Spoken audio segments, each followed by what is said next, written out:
Hi friends, welcome back to my channel. ಈ ರೀತಿ cake ನೀವು ಮಾಡಿದ್ದೀರಾ? ಮಾಡಿಲ್ಲ ಅಂದರೆ ಇವತ್ತೇ ಮಾಡಿ. ತುಂಬ ಸುಲಭವಾಗಿ ಮಾಡ್ಬೋದು. ಕೇವಲ ಒಂದು 10ರಿಂದ 15 ನಿಮಿಷ ಇದ್ದರೆ ಸಾಕು. ಇದನ್ನು ಈ ರೀತಿ ಮಾಡಿದರೆ ಬಾಯಲ್ಲಿ ಇಟ್ಟರೆ ಕರಗುತ್ತೆ. ಇದು ಚಿಕ್ಕ ಮಕ್ಕಳಿಂದ ಹಿಡಿದು 100 ವರ್ಷದ ಮುದುಕರು ತನಕ ಇದನ್ನು ತಿನ್ಬೋದು. ಯಾಕಂದರೆ ಅಷ್ಟು ಸಾಫ್ಟ್ ಇರುತ್ತೆ. ಹೇಳಿದ್ನಲ್ಲ, ಬಾಯಲ್ಲಿ ಇಟ್ಟ ತಕ್ಷಣ ಅಷ್ಟೇ ಸಾಫ್ಟ್, ಅಷ್ಟೇ ರುಚಿ ಮತ್ತು ಅಷ್ಟೇ ಹೆಲ್ದಿ ಕೂಡ ಮಾಡಿದ್ದೀನಿ. ಹೌದು ಫ್ರೆಂಡ್ಸ್, ಇದು ಯಾವುದು ಬೇಕರಿಯಲ್ಲೂ ಕೂಡ ಸಿಗಲ್ಲ, ಯಾವುದೋ ರೆಸ್ಟೋರೆಂಟಲ್ಲೂ ಈ ಕೇಕ್ ನಿಮಗೆ ಸಿಗಲ್ಲ. ಇದು ಮನೆಯಲ್ಲೇ ನೀವು ಈ ರೀತಿ ಮಾಡಿ ತಿನ್ನಿ. ಇದು ತುಂಬ ರುಚಿಯಾಗಿರುತ್ತೆ, ತುಂಬ ಆರೋಗ್ಯವಾಗಿರುತ್ತೆ ಮತ್ತು ನೀವು ಒಮ್ಮೆ ರುಚಿ ನೋಡಿದರೆ ಪದೇ ಪದೇ ಮಾಡಿ ತಿನ್ನೋದಂತೂ ಗ್ಯಾರಂಟಿ. ಕೆಲವೊಂದು ಸಲ ಮಕ್ಕಳು ಸ್ವೀಟ್ ಕೇಳ್ತಾ ಇರ್ತಾರೆ, ಏನು ಮಾಡಬೇಕು ಅಂತ ಯೋಚನೆ ಮಾಡ್ತಾ ಇದ್ದೀರಾ? ಹಾಗಾದರೆ ಮಿಸ್ ಮಾಡದೆ ಈ ಕೊಕೊನಟ್ ಮಿಲ್ಕ್ ಕೇಕ್ ತುಂಬ ಸುಲಭವಾಗಿ ಮಾಡೋಣ. ಬನ್ನಿ ಯಾವ ರೀತಿ ಮಾಡೋದು ಅಂತ ನೋಡೋಣ. ಸೊ ಕೊಕೊನಟ್ ಮಿಲ್ಕ್ ಕೇಕ್ ಅಂತ ಹೇಳಿದೆ, ಅದಕ್ಕೆ ತೆಂಗಿನಕಾಯಿ ಇರಲೇಬೇಕು. ಸೊ ಇಲ್ಲಿ ಒಂದು ತೆಂಗಿನಕಾಯಿ ನಾನು ಅಂದರೆ ತೆಂಗಿನಕಾಯಿ ಹೊಡೆದು ಅದಕ್ಕೆ ಈ ಥರ ತೆಗೆದುಬಿಟ್ಟು ಪೀಸಸ್ ಮಾಡಿ ಇಟ್ಕೊಂಡಿದ್ದೀನಿ. ಮಿಕ್ಸಿ ಜಾರಲ್ಲಿ ಹಾಕ್ಕೊಂಡಿದ್ದೀನಿ. 4ರಿಂದ 5 ಏಲಕ್ಕಿನ ಹಾಕ್ಬಿಟ್ಟು ಇದನ್ನು ಮೊದಲು ತರಿಯಾಗಿ ರುಬ್ಕೊಳ್ತೀನಿ. ತಕ್ಷಣ ನೀರು ಹಾಕಿದರೆ ಅಷ್ಟು ಚೆನ್ನಾಗಿ ಫೈನಾಗಿ ಬರಲ್ಲ. ಸೊ ಹಾಗಾಗಿ ನಾನು ಮೊದಲು ನೋಡಿ ನೀರು ಹಾಕ್ಕೊಳ್ಳದೆ ಇದನ್ನು ರುಬ್ಕೋಬೇಕು. ನಂತರ 1 ಗ್ಲಾಸ್ ಅಷ್ಟು ನೀರನ್ನು ಹಾಕಿ ಮತ್ತೆ ಒಂದು 30 ಸೆಕೆಂಡ್ ಅಥವಾ 1 ನಿಮಿಷ ಇದನ್ನು ರುಬ್ಕೋಬೇಕು. ಸೊ ಈ ರೀತಿ ಮಾಡೋದ್ರಿಂದ ಏನಾಗುತ್ತೆ, ಕೊಕೊನಟ್ ಮಿಲ್ಕ್ ತುಂಬ ಚೆನ್ನಾಗಿ ಬರುತ್ತೆ. ಅಂದರೆ ತೆಂಗಿನಕಾಯಿ ಹಾಲು ಚೆನ್ನಾಗಿ ಬರುತ್ತೆ, ರುಚಿ ಕೂಡ ಚೆನ್ನಾಗಿರುತ್ತೆ ಅಂತ ಅಷ್ಟೇ. ಸೊ ಈಗ ಏನು ಮಾಡೋಣ ಅಂದರೆ ಇದನ್ನು ಸೋಸ್ಕೋಬೇಕು. ಸೊ ಈಗ ಒಂದು ಪಾತ್ರೆ ಇಟ್ಬಿಟ್ಟು ಈ ರೀತಿ ನಾನು ನೋಡಿ ತೋರಿಸ್ತಾ ಇದ್ದೀನಲ್ಲ, ಮೊದಲು ಇದನ್ನು ಹಾಕ್ಕೊಂಡು ಒಂದು ಸ್ಪೂನಿನ ಸಹಾಯದಿಂದ ನೀಟಾಗಿ ಆ ಮಿಲ್ಕ್ ಅಂದರೆ ಆ ಹಾಲೆಲ್ಲ ಈ ಥರ ನೋಡಿ ಪ್ರೆಸ್ ಮಾಡಿಬಿಟ್ಟು ನಾನು ತೆಗಿತಾ ಇದ್ದೀನಿ. ಸೊ ಈಗ ಏನಂದರೆ ಈ ಥರ ಎಷ್ಟು ಹಾಲು ಬರುತ್ತೋ ಅಷ್ಟು ನಾನು ತೆಗಿತಾ ಇದ್ದೀನಿ. ಈಗ ಮತ್ತೇನು ಮಾಡ್ತಾಯಿದ್ದೀನಿ, ಇನ್ನೊಂದು ಟೈಮ್ ಅದೇ ಮಿಕ್ಸಿ ಜಾರಲ್ಲಿ ಇದನ್ನು ಹಾಕಿ ಸೇಮ್ ಸ್ವಲ್ಪ ಇನ್ನೊಂದು ಅರ್ಧ ಗ್ಲಾಸ್ ಅಷ್ಟು ನೀರನ್ನು ಹಾಕಿ ಒಂದು 30 ಸೆಕೆಂಡ್ ಮತ್ತೆ ಇದನ್ನು ರುಬ್ಕೋಬೇಕು. ಅಂದರೆ ಮಿಕ್ಸಿ ಜಾರಲ್ಲಿ ಹಾಕ್ಕೊಂಡು ಒಂದು 30 ಸೆಕೆಂಡ್ ಅಷ್ಟೇ. ಸೊ ಈಗ ನೋಡಿ ಈ ರೀತಿಯಾಗಿ ಬರುತ್ತೆ. ಸೇಮ್ ಅದೇ ರೀತಿ ಇದನ್ನು ನಾನು ಸೋಸ್ಕೊಳ್ತಾ ಇದ್ದೀನಿ. ಅಂದರೆ ಕೊಕೊನಟ್ ಮಿಲ್ಕ್ ಎಲ್ಲ ಈ ರೀತಿಯಾಗಿ ಒಂದು ಪಾತ್ರೆಯಲ್ಲಿ ಬರ್ತಾ ಇದೆ ನೋಡಿ. ಅಂದರೆ ತುಂಬ ಚೆನ್ನಾಗಿ ಬರುತ್ತೆ ಈ ರೀತಿ ಮಾಡೋದ್ರಿಂದ. ಸ್ವಲ್ಪ ಇದರಲ್ಲಿ ಟೈಮ್ ಬೇಕಾಗುತ್ತೆ ಅಷ್ಟೇ.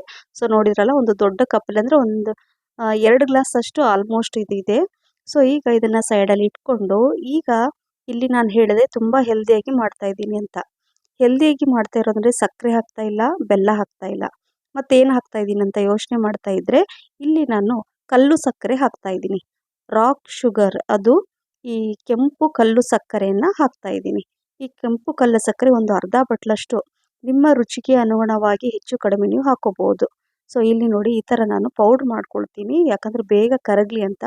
ಸೊ ಈ ಥರ ನಾನು ಸ್ವಲ್ಪ ತರಿಗೆ ಈ ಥರ ಪೌಡ್ರ್ ಮಾಡಿ ಇಟ್ಕೊಳ್ತೀನಿ.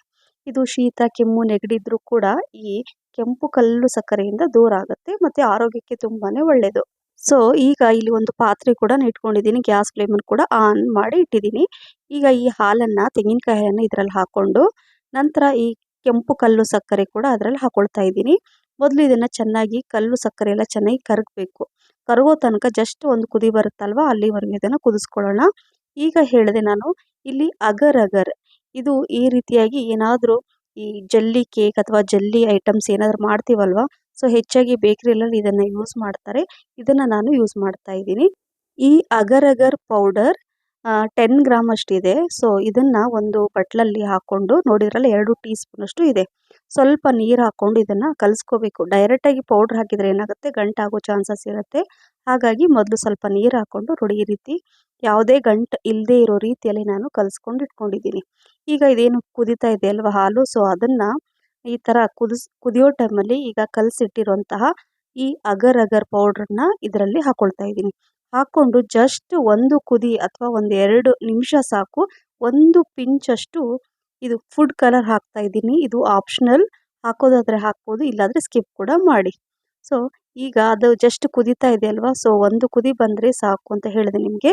ಗ್ಯಾಸ್ ಫ್ಲೇಮನ್ನು ಆಫ್ ಮಾಡಿ ಈಗ ಈ ಟಿನ್ ಇದೆಯಲ್ಲ ಅದರಲ್ಲಿ ಸ್ವಲ್ಪ ಎಣ್ಣೆನ ಸವರ್ಬಿಟ್ಟು ಇದನ್ನು ಬಿಸಿ ಇರುವಾಗಲೇ ಹಾಕೋಬೇಕು. ತಣ್ಣಗಿದ್ದರೆ ನೀವು ಆ ಪಾತ್ರೆಯಲ್ಲಿ ಅದು ಗಟ್ಟಿ ಆಗಿಬಿಡುತ್ತೆ. ಸೊ ಈಗ ಒಂದು 5 ನಿಮಿಷ ಬಿಟ್ಬಿಟ್ಟು ಇದನ್ನು ಫ್ರಿಜ್ಜಲ್ಲಿ ಇಡ್ಬೋದು ಅಥವಾ ಫ್ರೀಝರಲ್ಲೂ ಇಡ್ಬೋದು. ನಾನು ಫ್ರೀಝರಲ್ಲಿ ಇಡ್ತಾ ಇದ್ದೀನಿ, ಯಾಕಂದರೆ ಬೇಗ ಆಗಲಿ ಅಂತ ಅಷ್ಟೇ.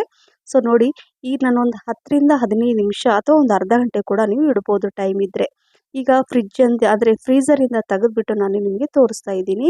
ಈಗ ಒಂದು ಚಾಕುವಿನ ಸಹಾಯದಿಂದ ನಾನು ಇದ್ರ ಸೈಡೆಲ್ಲ ಈ ಥರ ಕಟ್ ಮಾಡ್ಕೊಳ್ತಾ ಇದ್ದೀನಿ. ಅಂದರೆ ಬೇಗ ಅದು ಬಿಟ್ಕೊಳ್ಳುತ್ತೆ, ಎಲ್ಲೂ ಕೂಡ ಅಂಟ್ಕೊಳ್ತಾ ಇಲ್ಲ. ನೀವು ನೋಡ್ತಾ ಇರ್ಬೋದು. ಈಗ ಒಂದು ಪ್ಲೇಟನ್ನು ನಾನು ಈ ಥರ ಇಟ್ಕೊಂಡು ಇದನ್ನು ನೋಡಿ ಈ ಥರ ತೆಗಿಬೇಕು. ನೋಡ್ತಾ ಇರ್ಬೋದು ನೀವು, ಎಲ್ಲೂ ಕೂಡ ಅಂಟ್ಕೊಂಡಿಲ್ಲ, ಸ್ಟಿಕ್ ಆಗಿಲ್ಲ. ಸೊ ಈಗ ನೋಡ್ತೀರಿ, ಇದು ತುಂಬ ಚೆನ್ನಾಗಿರುತ್ತೆ ಫ್ರೆಂಡ್ಸ್. ಹೇಳಿದ್ನಲ್ವ, ಬಾಯಲ್ಲಿ ಇಟ್ಟರೆ ಕರಗುತ್ತೆ. ಏನಾದರೂ ಫಂಕ್ಷನ್ನಲ್ಲಿ ಸ್ವಲ್ಪ ಡಿಫ್ರೆಂಟಾಗಿ ಏನಾದರೂ ಮಾಡಬೇಕಂತ ಅನಿಸಿದರೆ ಈ ಸ್ವೀಟನ್ನು, ಅಂದರೆ ಈ ಕೊಕೊನಟ್ ಮಿಲ್ಕ್ ಕೇಕನ್ನು ಮಿಸ್ ಮಾಡದೆ ಮಾಡಿ. ಈಗ ಒಂದು ಚಾಕುವಿನ ಸಹಾಯದಿಂದ ನಾನು ಒಂದು ಮೀಡಿಯಮ್ ಸೈಜಲ್ಲಿ ನಾನು ಕಟ್ ಮಾಡ್ಕೊಳ್ತಾ ಇದ್ದೀನಿ. ನೋಡ್ತಾ ಇರ್ಬೋದು, ಆ ಚಾಕು ಎಷ್ಟು ಬೇಗನೆ ನಾವು ಕಟ್ ಮಾಡ್ತಾ ಇದ್ದೀನಲ್ವ, ಅದು ಅಂಟ್ಕೊಳ್ತಾನೆ ಇಲ್ಲ, ಫಾಸ್ಟಾಗಿ ಬರ್ತಾ ಇದೆ. ಅಂದರೆ ಮಾಡುವಾಗ ಕೂಡ ಇದು ತುಂಬ ಖುಷಿ ಕೊಡುತ್ತೆ, ಬೇಜಾರೇ ಬರಲ್ಲ, ಯಾರು ಬೇಕಾದರೂ ಮಾಡ್ಬೋದು. ನೋಡಿ ಈ ರೀತಿಯಾಗಿ ನಾನು ಕಟ್ ಮಾಡಿ ಇಟ್ಕೊಂಡಿದ್ದೀನಿ. ಸೊ ನೋಡಿದ್ರಲ್ಲ, ತುಂಬ ಚೆನ್ನಾಗಿದೆ. ನೋಡ್ತಾನೆ ಗೊತ್ತಾಗುತ್ತೆ ನಿಮಗೆ, ತುಂಬ ಸಾಫ್ಟಾಗಿದೆ, ಹೆಲ್ದಿಯಾಗಿದೆ. ಹಾಗಾಗಿ ಮಿಸ್ ಮಾಡದೆ ಇದನ್ನು ನೀವು ಮಾಡಿ. ಇದನ್ನು ಬಾಯಲ್ಲಿ ಇಟ್ಟರೆ ಕರಗುವಂತಹ ಈ ಒಂದು ಕೊಕೊನಟ್ ಮಿಲ್ಕ್ ಕೇಕ್ ರಿಯಲಿ ತುಂಬಾ ಅದ್ಭುತವಾದ ರುಚಿ ಅಂತ ಹೇಳ್ಬೋದು ಫ್ರೆಂಡ್ಸ್. ಈ ರೆಸಿಪಿ ನಿಮಗೆ ಇಷ್ಟ ಆಗಿದೆ ಅಂತ ಅಂದ್ಕೊಂಡಿದ್ದೀನಿ ಫ್ರೆಂಡ್ಸ್. ಇಷ್ಟ ಆಗಿದ್ದರೆ ದಯವಿಟ್ಟು ಒಂದು ಲೈಕ್ ಕೊಡೋದನ್ನು ಮರಿಬೇಡಿ. ಹಾಗೆ ನಿಮ್ಮ ಫ್ರೆಂಡ್ಸ್ ಮತ್ತು ಫ್ಯಾಮಿಲಿ ಕೂಡ ಶೇರ್ ಮಾಡಿ. ನನ್ನ ಫೇಸ್ಬುಕ್ ಪೇಜ್ ಫಾಲೋ ಮಾಡೋದನ್ನು ಕೂಡ ಮರಿಬೇಡಿ.